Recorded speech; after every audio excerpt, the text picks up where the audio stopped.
From the White House in the office of the President of the United States, we present an address by Dwight D. Eisenhower.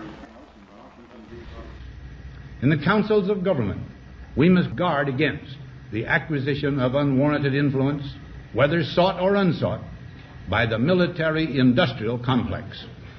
We must also be alert to the equal and opposite danger that public policy could itself become the captive of a scientific, technological elite.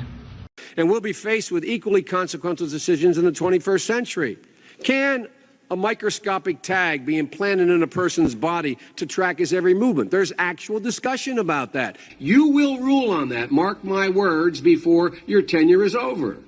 Can brain scans be used to determine whether a person is inclined toward criminality or violent behavior? You will rule on that.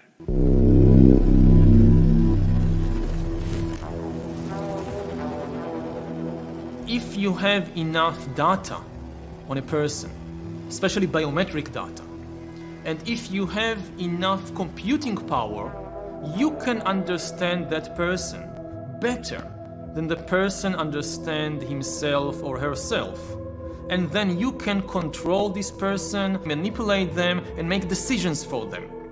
Can you imagine that in 10 years when we are sitting here, we have an implant in our brains, and I can immediately feel, because you all will have implants. People will literally be part of a network.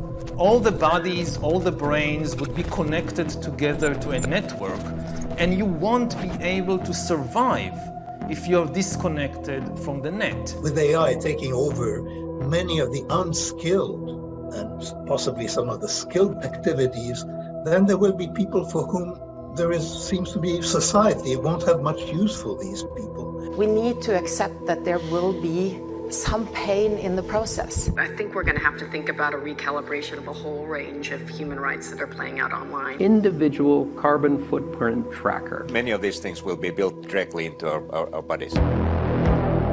That's a hostile corporate takeover of your body and a digital surveillance censorship dictatorship. President Eisenhower tried to warn us about this years ago. The hostile takeover of a scientific, technological elite. They provide much more powerful intelligence for decision making. Can a microscopic tag be implanted in a person's body to track his every movement? You will rule on that. The next phase is the surveillance going under our skin. Now that we've cracked the code of life, it will not take much longer before we can start to play God. The new powers that we are gaining now, especially the powers of biotechnology and artificial intelligence, are really going to transform us into gods. It's a total, complete AI takeover of every facet of human life, like Harari and others have been saying. Given all the technological developments, it might be feasible, even easy, to support people, even if they don't work, to give them a universal basic income, to give them enough food, enough medicine, and so forth. The big question is meaning. What will they do all day? And one of the answers is that they will just play computer games all day, virtual reality games. They will spend more and more time playing virtual reality games that will give them much more excitement and emotional engagement than anything in the real world outside. But what I see is a huge disruption. That is, before we get to the world that Yuval envisaged in his description of the future, there's going to be a complete destabilization of the human condition and of human societies. This is not going to happen quietly.